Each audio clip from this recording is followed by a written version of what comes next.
Pero we cannot judge each other, no? Atin lang pwede point out dito, yung sinabi ng salita ng Panginoon. Mayroon pong nag-comment na gusto ko pong bigyan ng pansin at gusto ko pong sagutin para po sa kaunawaan ng lahat. Pakinggan po natin kung anong sinabi niya. Hindi lahat ng nabautismuhan sa Acts 2:38 ay ligtas.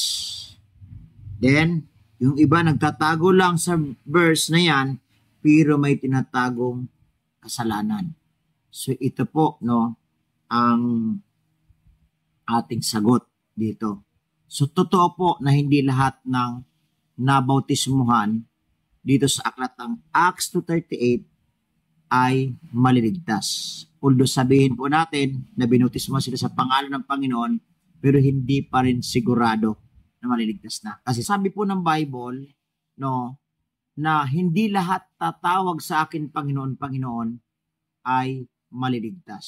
Sa paanong paraan, bakit hindi sila maliligtas? Kasi tama po yung sinabi mo dito sa baba na yung iba nagtatago lang sa verse na yan, pero may tinatagong kasalanan. So ano ibig sabihin?